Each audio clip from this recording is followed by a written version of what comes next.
It was cold and snowy on the island of Sodor, but everyone was jolly. The winter holidays were coming. Thomas loved this time of year. The station masters decorated the stations, and children were making snowmen. But there was one thing Thomas didn't like about winter. There was always lots and lots of snow. It piled up very quickly and blocked the tracks. So Thomas worked hard all day, keeping the lines open. Thanks to Thomas, everything ran on time. All the engines were very pleased. They wanted to thank Thomas for all his hard work. When all the tracks were clear, Thomas was looking forward to seeing his friends. He had missed them.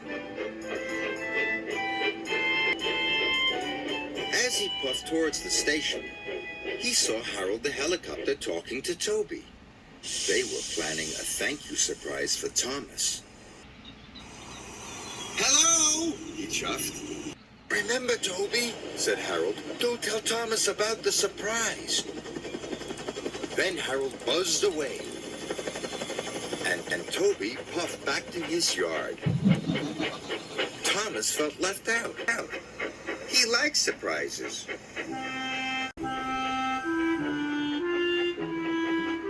That afternoon, Thomas was puffing along the main line. He saw Percy waiting in the station. Percy's trucks were loaded with brightly colored boxes. Wow! What are those presents for? That I won't tell you. Abby wasn't sure why Peace was carrying presents for.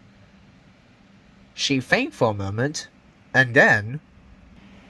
I got it!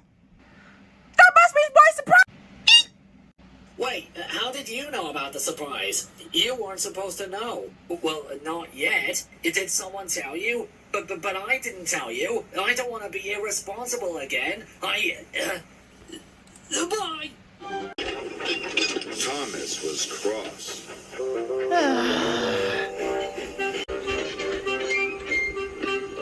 Later, Thomas had to stop at a signal. As he waited, Emily arrived. Thomas noticed something strange on Emily's freight car. It was long and pointy, but it was covered up. "Is that part of the surprise?" he asked. "That," said Emily, "is for me to know and you to find out." And she puffed away. "Bother," wheezed Thomas. "If they won't tell me," Thomas huffed, "I'll find out myself."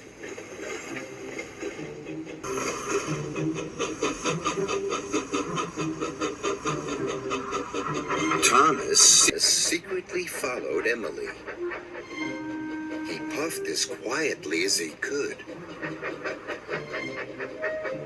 And he didn't follow too closely.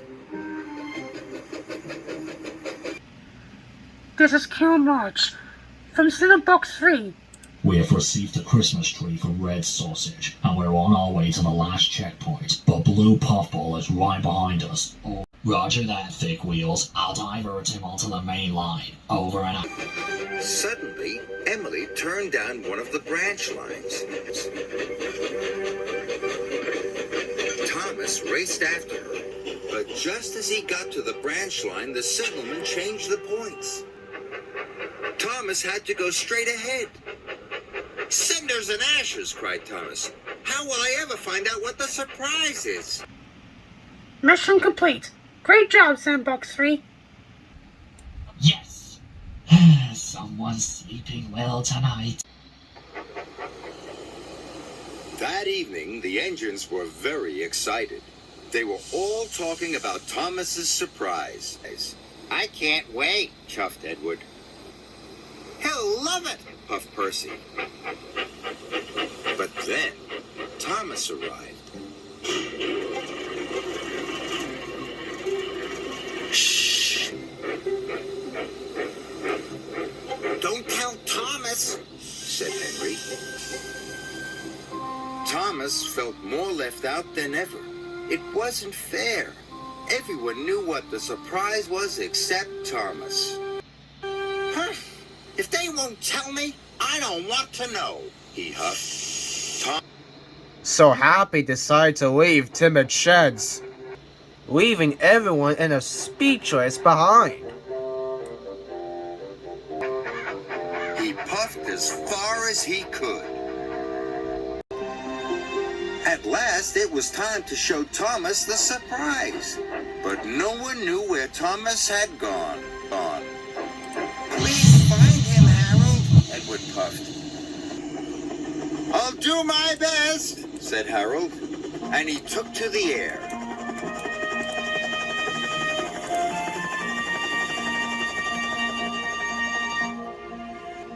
Thomas was parked in a siding. He was cold and sad. Why was he the only one not to know what the surprise was? If only they would tell him. Then Thomas heard a noise. It was coming from the sky. It was Harold, the helicopter. There you are, old chap, he called. It's time for you to collect the children and to see the surprise. The children? Puffed Thomas. Yes, said Harold. It's a special thank you for keeping the lines clear of snow. Thomas was delighted. Finally, he was going to find out what the surprise was. So I wasn't being left out, cried Thomas. Of course. The children are waiting for you at Wellsworth Station. Thomas loved pulling carriages full of children, so he raced away. Soon he arrived at Wellsworth Station.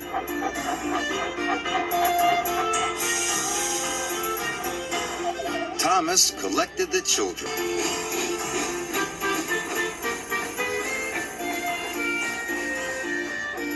He puffed through the snowy countryside. The children were very excited.